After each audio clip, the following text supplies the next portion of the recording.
Vamos a pasar a la última intervención del doctor Miguel Carbonell, el cual es licenciado en Derecho por la Facultad de Derecho de la UNAM y doctor en Derecho por la Universidad Complutense de Madrid, en España. Es profesor e investigador en el Instituto de Investigaciones Jurídicas de la UNAM y coordinador del área de Derecho Constitucional y de la Unidad de Extensión Académica y Proyectos Editoriales del mismo instituto. Es investigador nacional nivel 3 del Sistema Nacional de Investigadores y desde enero del 2005 es autor desde enero del 2005. Además es autor de 40 libros y coordinador y compilador de otras 44 obras. Maestro, adelante.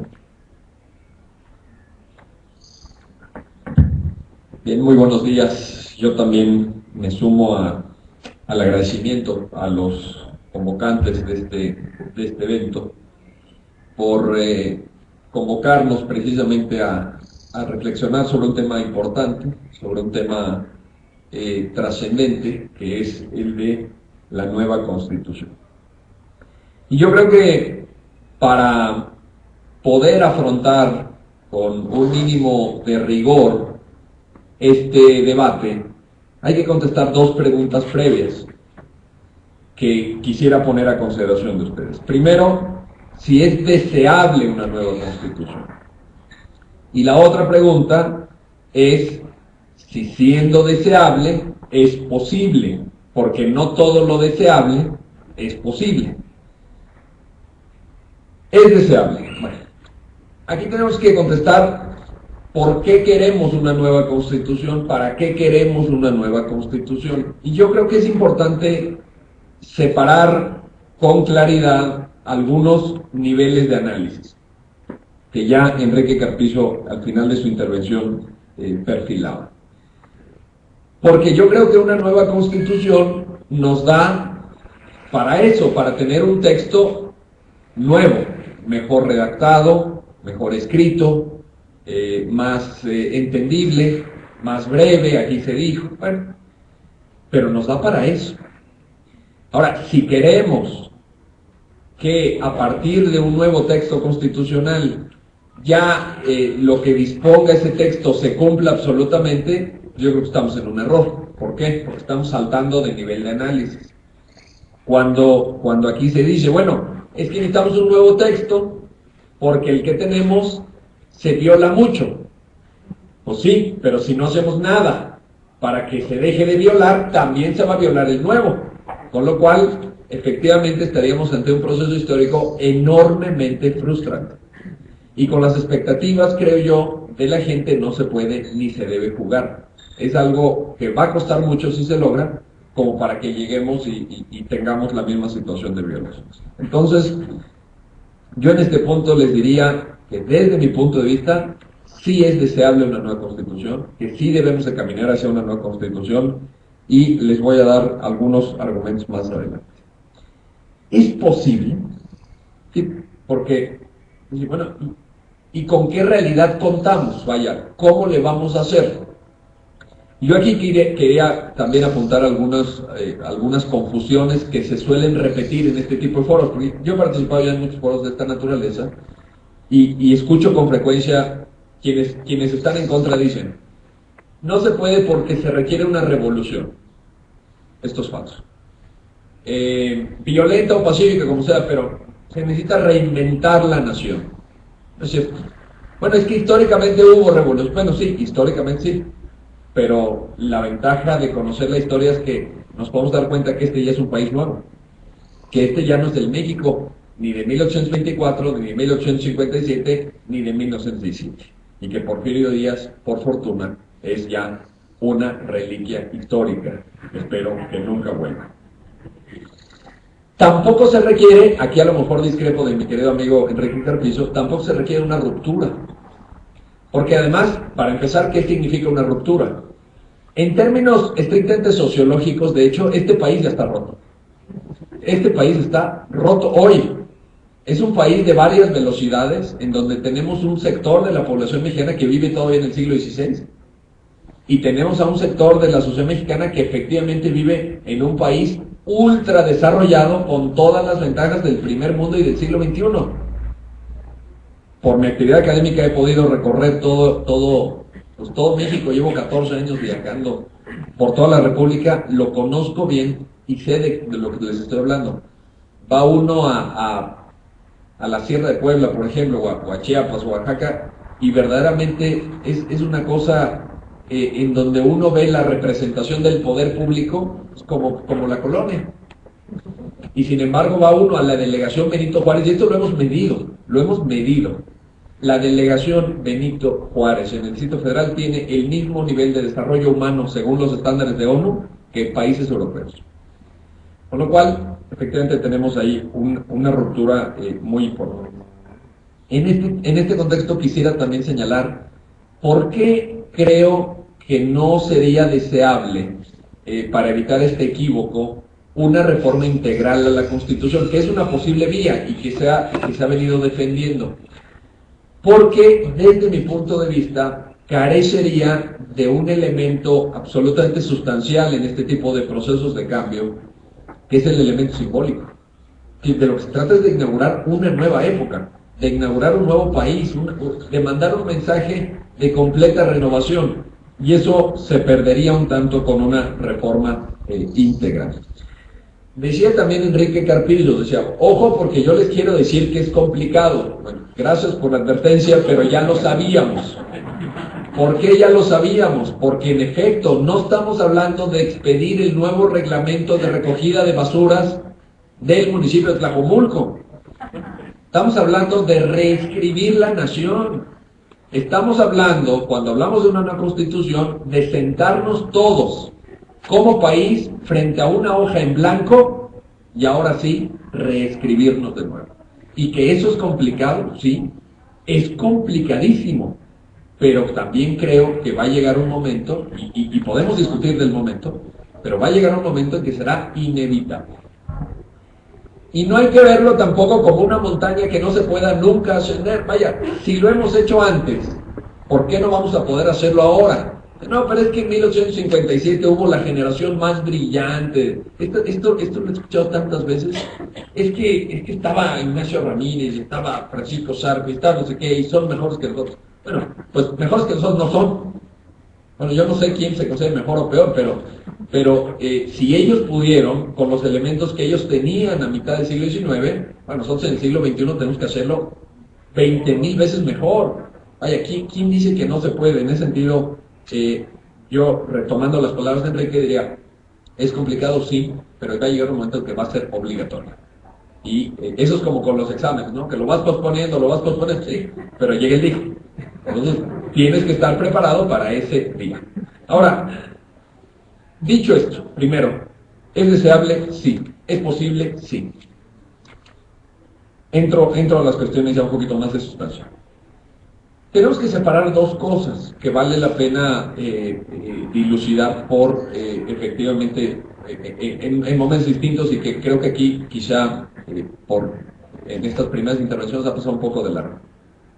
Tenemos que debatir sobre el procedimiento. ¿Cómo vamos a llegar a una nueva constitución? Esa es una, y es una vía, y ya de por sí eso es complicado. Como diría Enrique, eso ya supone una serie de cuestiones. Bueno, segundo, tenemos que debatir sobre el contenido. ¿Por qué la Constitución va a ser nueva? Nueva respecto de qué, o sea, qué elementos. Yo me acuerdo muy bien que ya al final de su vida, don Ignacio Burgoa, compartimos una mesa, acaba yo de regresar prácticamente del doctorado en España, el maestro Burgoa ya al final de su existencia, pues todavía la gran vaca sagrada, ¿no?, del constitucionalismo, dijo una vez, bueno, ya saben, era muy, en fin, al final de su vida fue muy conservador, pese a que había tenido una gran carrera y todo, pero al final se fue volviendo una persona muy conservadora, muy agarrada como a valores tradicionales, y entonces nos señalaba a nosotros y nos decía, estos jovencitos no saben por qué. Están defendiendo una nueva constitución, y la verdad que no puede haber una nueva constitución, decía Burgoa. ¿Por qué? Porque una constitución tiene dos partes, la declaración de derechos y la división de poderes. Y yo les pregunto a estos jovencitos, ¿no?, y nos señalaban nosotros, estamos varios ahí. Yo les pregunto, ¿quieren quitar los derechos de la Constitución? No, ¿verdad? ¿Quieren quitar la división de poderes? Tampoco. Entonces no es nueva Constitución. Bueno, ese es un argumento de una puerilidad y de un infantilismo absurdo, porque declaración de derechos, pues sí, pero hay muchas declaraciones de derechos. División de poderes, sí, pero hay muchas divisiones de poderes. Ahorita voy a discutir algunos puntos. Entonces, primer aspecto, procedimiento. Y aquí hay dos vías nada más para no confundirnos. O la nueva Constitución la hace el Poder Legislativo ordinario en función de poder constituyente. ¿Qué quiere decir esto? Los diputados y los senadores que hay ahorita, esos para los cuales se votó y fueron electos. O, segunda vía, se convoca un Congreso Constituyente con una elección específica y separada, distinta. Bueno, lo pongo a consideración. Yo creo que lo mejor es la segunda, pero hay que estar conscientes también de que efectivamente, y en esto sí se los digo, porque sé que aquí hay una animadversión ciudadana muy grande con los partidos y con los políticos, pero de una vez que lo sepan, y bien, no, bueno, bien merecida, vaya, pero bien merecida que se la tienen estos sinvergüenzas y estos, sí, por decirlo suavemente.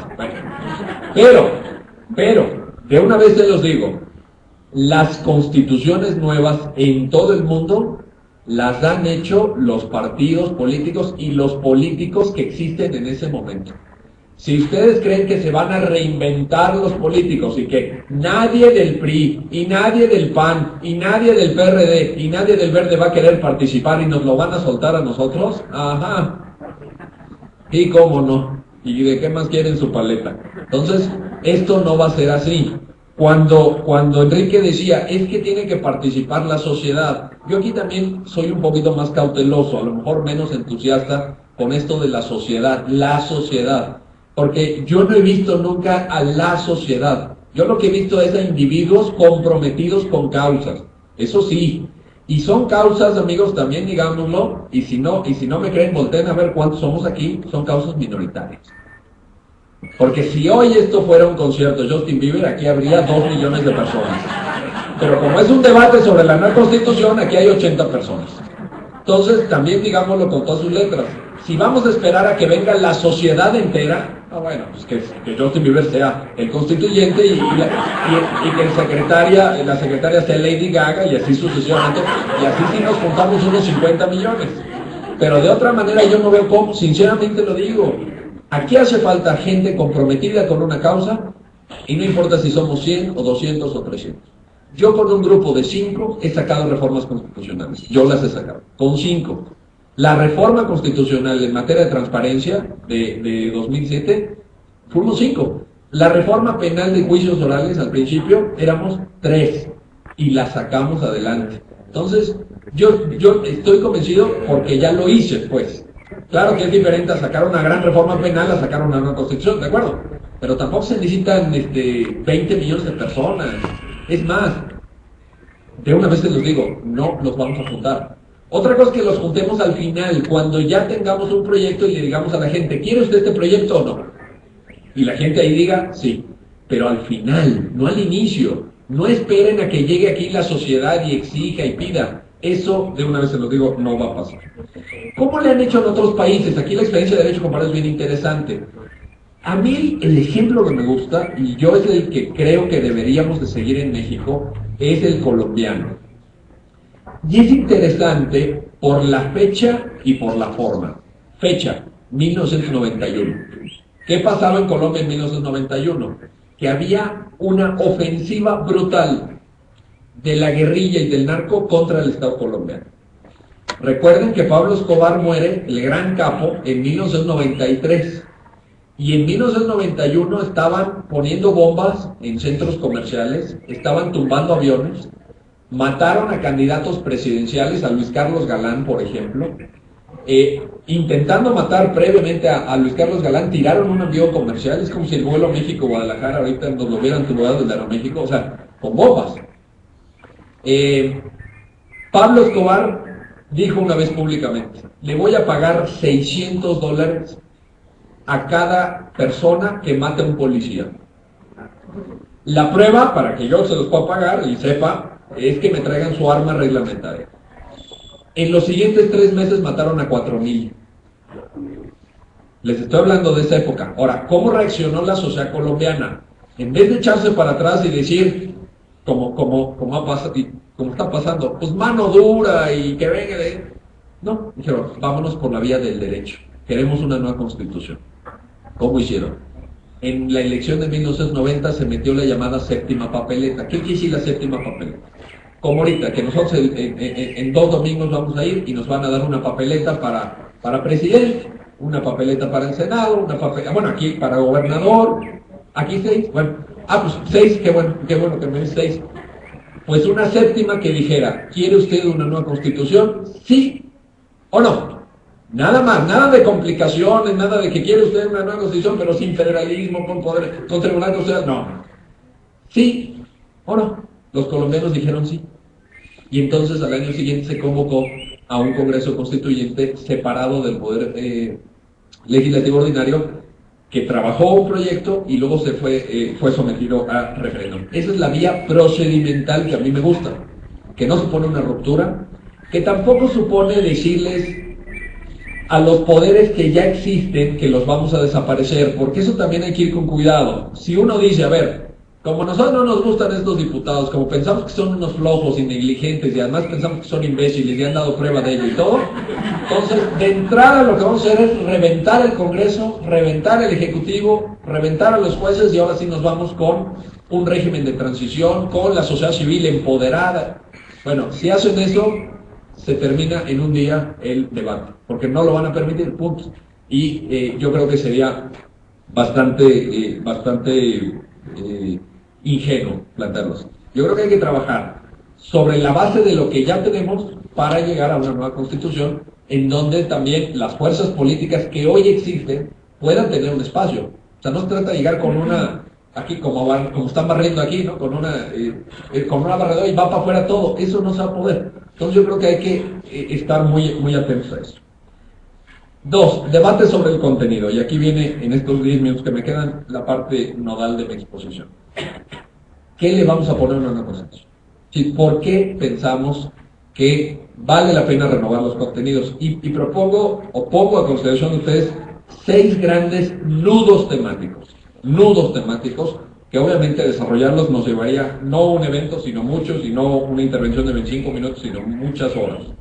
Primero, ya se dijo aquí, el tema de los derechos humanos o de los derechos fundamentales. Yo creo que aquí tenemos mucho por hacer. Primero, redactarlos bien. Hoy nuestros derechos están muy mal redactados. Ejemplo, 2 ejemplos. Primero, en el artículo 6 se dice que uno de los límites a la libertad de expresión es la moral. Perfecto. ¿Quién me dice qué es la moral? Y peor, ¿a qué juez, decía Enrique Carpillo, vamos a darle más poder a los jueces? ¿A qué juez le damos el poder de que determine qué es moral y qué no es moral para efectos de que yo pueda hablar o no pueda hablar? O de que pueda montar una exhibición fotográfica, o de que... A mí eso sí, que un juez me diga qué es moral, será moral para él. Pues eso no quiere decir que sea la moral, bueno, eso está en la Constitución. 2, dice el artículo 13 que están prohibidos los emolumentos. Están prohibidos los emolumentos. Perfecto. ¿Qué es un emolumento? Se hagan el esfuerzo de preguntarle a un ciudadano común y corriente qué es un emolumento. Y bueno, yo cuando pregunto esto en clases, incluso de posgrado, todavía esta semana lo pregunté en la Universidad Panamericana de México en una maestría en Derecho Procesal Constitucional. Eran jueces, magistrados, secretarios de proyectistas de la Corte, gente que uno supondría de gran nivel. Y dije, a ver, la Constitución dice que están prohibidos los emolumentos. ¿Qué es eso? Me dicen, un pago. Sí, pero estoy diciendo que están prohibidos. ¿Cómo van a estar prohibidos los pagos? Un pago por un servicio.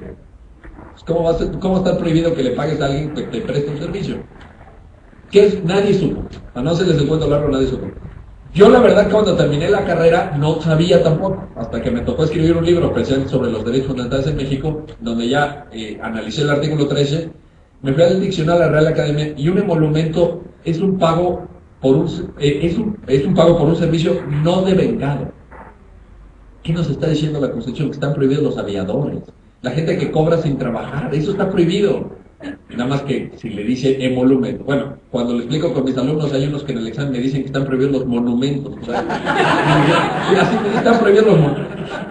No entienden nada. Segundo, necesitamos mayor sistemática.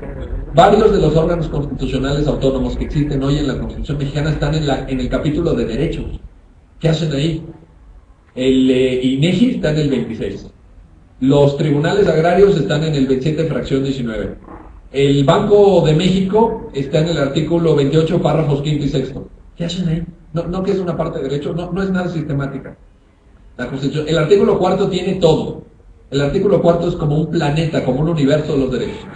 La igualdad entre el hombre y la mujer, la libertad de reproducción, el derecho a la vivienda, el derecho al medio ambiente, el derecho a la salud, el derecho a la cultura, los derechos de los niños y de las niñas, todo, el derecho a la alimentación, el derecho al agua, y todo en un mismo artículo. ¿Por qué? Pues porque ahí hay que ponerlo. Necesitamos ser más sistemáticos, necesitamos ordenar las cosas. Necesitamos también generar un catálogo de derechos mucho más moderno. No tenemos el derecho a la intimidad personal y familiar en la Constitución, apenas incorporamos el derecho a réplica. Tenemos mucho por hacer. Segundo, necesitamos cambiar nuestro sistema político. Y aquí voy a defender una tesis que no me va a dar tiempo de argumentar con la amplitud que quisiera y que sería necesaria, pero se los dejo a modo de provocación, se los digo literal. Es una provocación intelectual. Yo estoy a favor de un sistema parlamentario para México. Y no semiparlamentario, no. 100% parlamentario. Esto es, que el ciudadano elija al Congreso y que el Congreso elija, con el sistema de mayoría que tenga, a el titular del Poder Ejecutivo. Y que se pueda disolver el Congreso cuando haya una cuestión de confianza, como se dice en los sistemas parlamentarios, y que el Congreso pueda retirarle precisamente también la confianza al Ejecutivo si no sirve. Y no tengamos que esperar 6 años para darnos cuenta que el que está es un imbécil y que perdimos el tiempo. O peor, 12 años, porque entonces ya es la parálisis de este país. Entonces decimos, bueno, pues sí, salió malo, pero pues hasta que termine. No, en un sistema parlamentario sale malo para afuera. Y eso es distinto, también lo quiero decir, a la revocación de mandato. Yo, por ejemplo, no estoy a favor de la revocación de mandato. Sé que esto no les va a gustar, pero yo no estoy a favor de la revocación de mandato. Es la tentación del golpe de Estado permanente. Y eso, en buena lógica democrática, no va. Ninguna democracia avanzada tiene revocación de mandato, ninguna. Pero sí un sistema parlamentario que te da la flexibilidad de jugar con mayorías, con minorías, de integrar gobiernos y de quitar a los peores. Pero la parte complementaria que menos todavía les va a gustar es esta. Tiene que ser a través de un sistema electoral 100% plurinominal. Esto es 100% de, electos por lista. Y sé que no les va a gustar, porque si no les gustan los diputados que tenemos, cuando menos les van a gustar los plurinominales. Pero es el método electivo más democrático y más representativo que hay. Muy superior al principio de mayoría. ¿Por qué? El principio de mayoría es muy sencillo. Quien obtiene el mayor número de votos, así sea un 30%, bueno, ahí está. Felipe Calderón obtuvo 15 millones de votos de un padrón de 76. Pero gobernó. Porque es el principio de mayoría. Si tú ganas por un voto, gobiernas. Y los demás no tienen nada. En cambio, el de representación proporcional es una configuración que corresponde al voto. Si hay un 20% de la tercera fuerza, esa tercera fuerza va a tener 20% de los asientos en el Congreso. Y eso es mucho más representativo que el principio de mayoría. Dirán ustedes, oye, pero con los partidos que tenemos, la cúpula, no sé qué, ahí les va la vacuna, listas abiertas. Listas abiertas, punto. En donde el partido va a configurar una lista del 1 al 25, pero nosotros vamos a ir, para mí es mejor el 25 que el que va en primer lugar. Y entonces sí, va a haber competencia. Y entonces sí, va a haber una posibilidad de que lleguen los mejores dentro de lo que quepa. Y también habrá que dilucidar el tema de las candidaturas independientes. 3. En los 3 minutos que me quedan. ¿Qué federalismo? Hoy tenemos un federalismo hecho un verdadero relajo, en donde de la figura del presidente de Tlatuani pasamos al virrey local. Sí, ya no hay un gran poder a nivel nacional, pero aquí hacen lo que quieren, y bien que lo saben aquí en Jalisco, y bien que lo saben porque están a punto de terminar una experiencia, por decirlo suavemente, traumática. Por decirlo suavemente, pero bien que lo saben aquí, lo que es el virreinato local. Entonces, bueno, y por no poner otros ejemplos, desde Veracruz hasta, bueno, en fin, y de todos los partidos, ahí sí les digo, el ansia de poder es horizontal completamente. Todos tienen bueno, ¿qué federalismo? Un federalismo asimétrico. ¿A qué me refiero? Aquí hay una bolsa de facultades que los estados vayan tomando conforme vayan demostrando que tienen fortaleza administrativa, es decir, que pueden prestar buenos servicios públicos, y fortaleza económica. Hoy le decimos a Nuevo León y a Chiapas, ustedes tienen las mismas facultades, porque es un federalismo simétrico. Resultado, en Nuevo León prestan muy buenos servicios públicos, algunos, el de seguridad pública no, por ejemplo, pero otros sí. Y en Chiapas prestan los servicios públicos cercanos a los de África. En un mismo país, con una misma ciudadanía, donde la Constitución dice que tenemos los mismos derechos. Eso no nos puede permitir.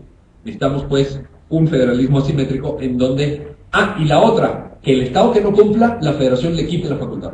Usted no está prestando un buen servicio de educación. Oaxaca, por ejemplo, que no ha podido evaluar a los maestros, que los niños están cientos de días en la calle sin atención de sus maestros, venga para acá el servicio educativo. No lo tienes más, porque no has demostrado que tienes el nivel suficiente para prestar con calidad ese servicio público indispensable. 4. ¿Qué garantía de la Constitución? Aquí coincido con el doctor Barragán, que lo dijo y lo dijo muy bien. Necesitamos unidad judicial. Hoy tenemos una cosa muy rara en materia laboral, las juntas de conciliación y arbitraje. ¿Qué es eso? ¿Son tribunales? ¿No son tribunales? ¿Es una mezcla muy extraña, etcétera? Eso hay que desaparecerlo y crear tribunales del trabajo. Tenemos los contenciosos administrativos. ¿Qué es eso? Es como un tribunalito, pero de la administración. Los tienen ahí como tutelados a los magistrados, etcétera. Hay que jalarlos a la unidad de jurisdicción del Poder Judicial, tribunales administrativos. Tenemos la jurisdicción electoral, que en algunos estados se integró al Poder Judicial siguiendo el modelo federal y en otros está aparte. ¿Qué hacemos con la...? Bueno, incluso a nivel federal está muy raro, porque hay una Suprema Corte, pero hay una rama completa, separada, distinta, que es la electoral, con su sala superior, con su sala... Es como una mini corte allá integrada. Eso hay que resolverlo. Hoy no está resuelto. Y hay que crear un tribunal constitucional. Yo estoy a favor de crear un tribunal constitucional separado del Poder Judicial ordinario, como funciona en España, como funciona en Italia, como funciona en Colombia, que tienen Corte Suprema y tienen Corte Constitucional, y como funciona en muchos países. 5, y con esto termino, me falta esta y otra. ¿Qué participación política? Yo creo que efectivamente esta idea de que la participación política se agota en el momento de ir a votar es una mala idea y es un mal mensaje. Pero la Constitución no prevé otra vía. Yo creo que hay que prever otras vías. Referéndum sí, plebiscito sí, iniciativa legislativa popular sí, pero también presupuesto participativo. Creo que la decisión de a qué le invertimos y a qué le apostamos económicamente es una decisión que nos corresponde a nosotros. Y último punto, ¿cómo reformar la Constitución? Porque no se trata, aquí sí decía Enrique, es que una Constitución tiene una vocación de eternidad, evocando precisamente a James Madison, que había dicho ya esto en el amanecer del Estado Constitucional. Yo creo que las constituciones modernas tienen que estar abiertas al cambio. Hoy no sabemos qué nos depara en 20 años este país. Nunca había pensado alguien en constitucionalizar el derecho al agua, y ya está. El derecho a la alimentación. Se hubieran reído hace 20 años si alguien me ha dicho, pon ahí que tenemos derecho a la alimentación, se hubieran reído. Hoy yo digo, y lo he dicho en redes sociales, necesitamos el derecho a Internet. Necesitamos el derecho de acceso a Internet como derecho humano. Es más, Diego Valadez me corrigió cuando dije eso en su presencia. Me dijo, no, te quedaste corto, fíjese, Diego Valadez. Me dice, te quedaste corto, necesitamos el derecho humano de acceso a Internet con banda ancha. Así me dijo. No te quedes corto. Pues sí, porque si no estás segregando también. Ustedes conéctense a una velocidad baja y conéctense a banda ancha y van a ver ahí lo que es el primer mundo y lo que es África. O sea, con respeto para los países africanos, pero tarda uno como el debate del Yo Soy 132, que yo lo puse en YouTube y estaba el relojito. Termino. Nunca hay un momento ideal. No lo esperen, no llegará. Cuando los países están en absoluta calma, cuando los países están en un estadio de total tranquilidad, no se plantean un proyecto político de este alcance, no se plantean una nueva constitución. Cuando todo esté resuelto y no tengamos problemas, nadie se va a acordar de una nueva constitución. La historia del constitucionalismo, revisen los grandes momentos fundadores del constitucionalismo, la historia del constitucionalismo se escribe en momentos de crisis. Se escribe en momentos difíciles, en momentos álgidos, en donde las generaciones vivas, para decirlo con las palabras de Thomas Jefferson, las generaciones vivas deciden tomar el destino de su país en las manos y rediseñarlo, reescribirlo. Pero para eso hay que tener decisión, hay que tener altura de miras y hay que tener buenas ideas. Muchísimas gracias.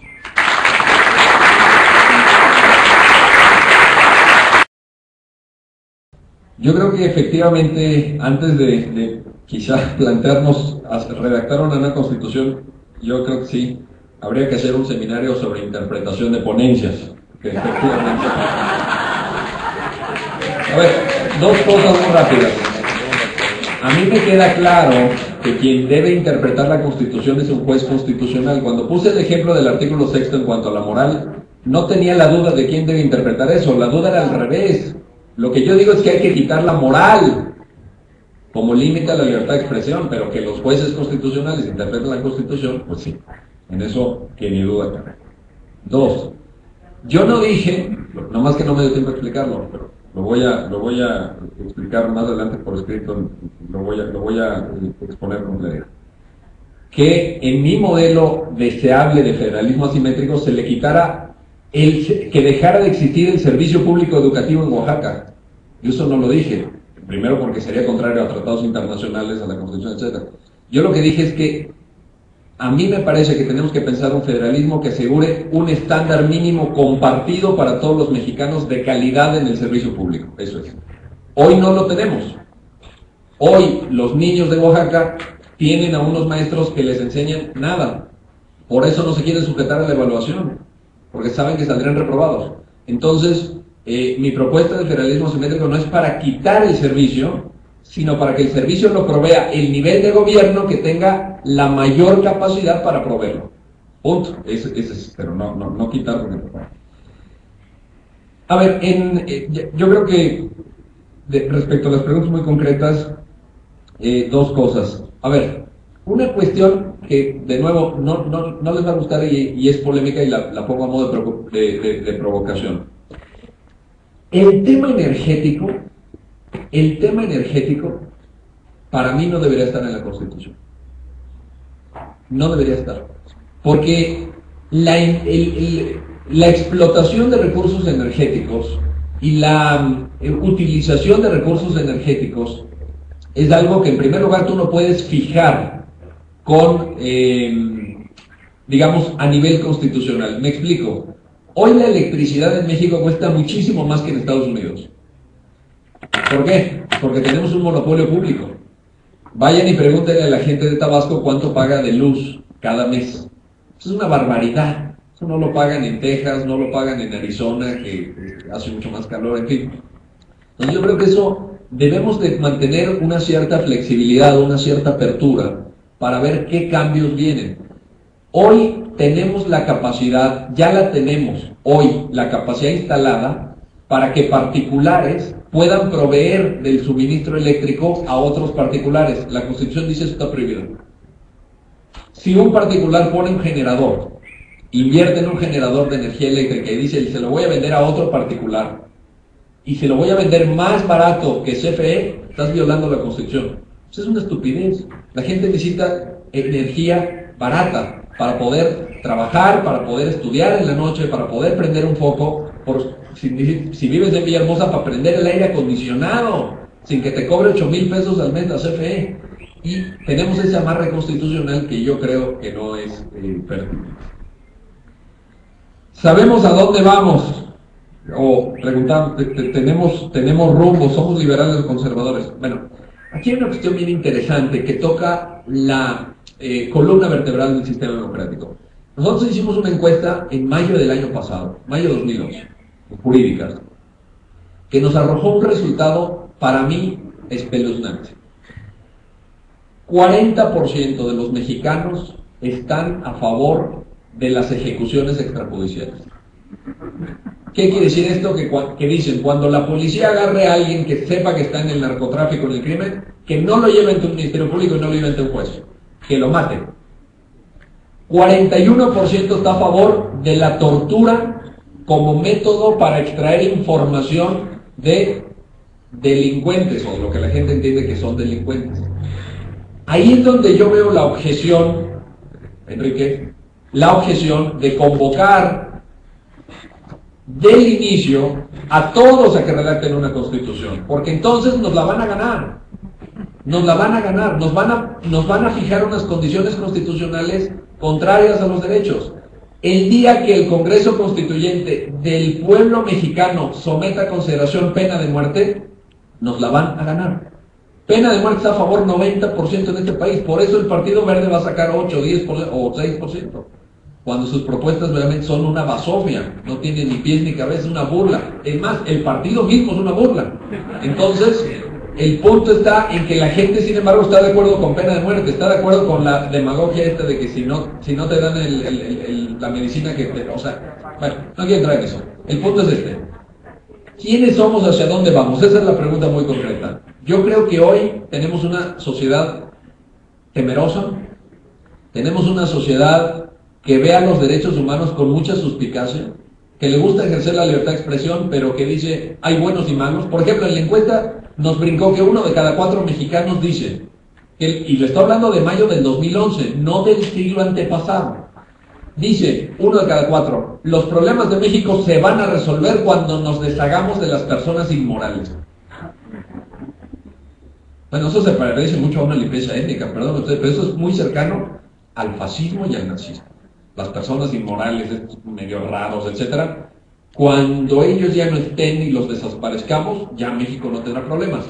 Esa es mi duda, esa es mi duda. Yo soy un demócrata convencido. ¿Qué más yo quisiera que ver este evento lleno y con 100,000 personas aquí y todos discutiendo la nueva constitución?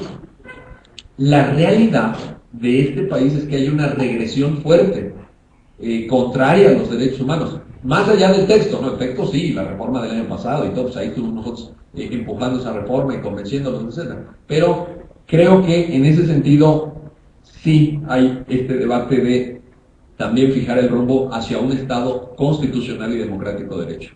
Mientras no compartamos esos valores, o mientras no seamos una mayoría clara, pues efectivamente va a haber un reto.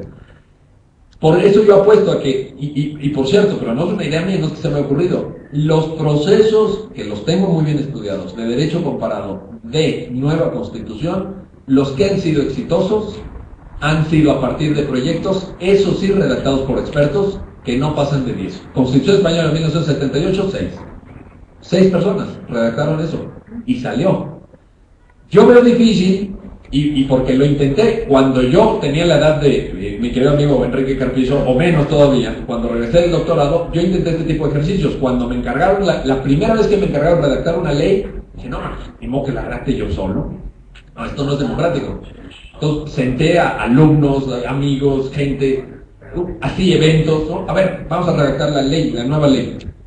Días, y semanas, y meses, y no pasábamos del preámbulo. Vaya, no pasamos del título de la ley. Acuérdense, donde hay 3 abogados hay 4 opiniones. No pasamos de eso. Hasta que dije, esto no va a salir. Me encerré yo con mi computadora, con mis análisis de derecho comparado, no sé qué, pum, la ley salió en una semana. Se presentó el proyecto, se discutió, y se aprobó. Eso me ha funcionado a mí. No sé si nos sentemos 100,000 en el Estado Azteca a redactar la nueva constitución, si va a funcionar, o si nos sentamos 6 y les decimos, aquí está, les gusta o no. Y eso, para mí, y en términos de derecho comparado, no es antidemocrático. Porque si decimos que eso es antidemocrático, nada menos que nos estaremos cargando la legitimidad completa de la Constitución Española del 78, que es muy buena, la brasileña del 88, que es todavía mejor, y la de colombiana 91, que fueron redactadas por expertos. Al final del día es lo que tienes, y eso es lo que puedes aspirar. Este sería mi intervención. Muchas gracias. Empezamos con la respuesta del doctor Carbonell, que tiene que retirarse. Adelante, doctor. Sí, les pido una disculpa, pero ya me tengo que ir al siguiente evento. La reforma penal, ¿cómo va? Bastante mal. Bastante mal. Porque creo que algunas entidades federativas, entre ellas Jalisco, por cierto, leyeron mal la Constitución. La Constitución lo que dice en la parte de la reforma penal es que el plazo máximo de implementación es hasta de 8 años. No en 8 años. Si hay quien dice, no, pues es que como tenemos hasta el 2019, no, es que hay que ponerse las pilas ya, para echar a andar los juicios orales, para echar a andar la reforma penal. Jalisco va lento, va lento. A mí me gustaría que por el peso poblacional, político, hasta simbólico que tiene Jalisco, pudiera ir a la vanguardia. Vaya, Jalisco debería de ser ejemplo para otras entidades federativas, en esta y en otras materias. En esta no lo es. Y a mí me preocupa. Y también me preocupa que quisiera yo ver a los juristas jaliscienses, lo digo con respeto, pero lo tengo que decir con todas letras, como más demandantes de sus poderes públicos. ¿Qué está pasando con esta reforma? Sí, es una reforma de la Constitución Federal que ya sienta las bases de un proceso penal moderno. El Congreso de Jalisco está dormido, pero la ciudadanía no es capaz de señalárselo y acorralar incluso a los candidatos ahora. Oiga, ¿usted está a favor o en contra? Dígame, porque si no sabe... Es más, si me dice que no sabe y que lo va a estudiar o que lo va a consultar, ya en sí mismo es una señal de que usted no merece ser mi representante. Acorrálenlos con esos temas, vaya. Y en ese sentido me gustaría ver algo más activo al movimiento jurídico jalisciense. Decía Bernardo, ¿hay algo que hacer? Bueno, pueden hacer una nueva constitución local. Sí, porque estamos hablando de la Constitución Federal, pero esto es un federalismo, ¿no es cierto? Cada quien tiene su constitución, pues empiecen por la suya. Si no logramos sacar la gran constitución, ahora Durango está haciendo una nueva. Durango está haciendo una constitución, plantean una nueva constitución para Jalisco. Y en materia de poder legislativo, les voy a dar la tercera provocación del día, anticlimática en este tipo de asambleas ciudadanas. Pero ni modo, lo creo, lo pienso y lo tengo muy estudiado. Si queremos un poder legislativo mejor y que responda más a los ciudadanos, necesitamos plantear la reelección legislativa inmediata. Sé que esto es anticlimático, sé que van a decir, no, porque se van a quedar los mismos. Yo no sé si van a quedar los mismos o no, pero solamente te van a rendir cuentas y lo vas a poder examinar si se presenta otra vez. El problema es que son diputados 3 años y no se van de presidentes municipales y no se van de senadores y no los vuelves a pescar. Péscalos. Reelección legislativa inmediata, con un candado, porque si están de pluri, se van a otro pluri, con un candado. Quien se presenta en pluri tiene que bajar a mayoría. Si quien va de pluri no se puede instalar en la lista, ¿no? Yo soy el primero en la lista porque domino al PRI o al PAN o al PRD de Jalisco y entonces yo me permanezco en el no. Si tú fuiste elegido por lista y te quieres presentar a la reelección, bajas a mayoría y ahí lo agarras. Luego es que ahorita no los agarramos, se van impunes. Pasan y pasan legislaturas y ustedes ven los nombres de las listas de hoy. Vean los nombres que están hoy como candidatos, tanto a puestos federales como locales. Es gente que lleva 30 años ahí. Es gente que ya sabemos que son un fracaso como políticos, que no han rendido. Es como cuando a mí me toca estar en mesas redondas sobre reforma del Estado y sobre nueva constitución con Porfirio Muñoz Ledo y se presenta como la vanguardia. Si así está la vanguardia, ¿cómo estará la retaguardia, amigos? Es de veras de un cinismo impresionante. Pues aunque no lo crean, contra eso la vacuna se llama reelección. Reelección legislativa inmediata que no la tenemos. Muchísimas gracias por su atención y una disculpa.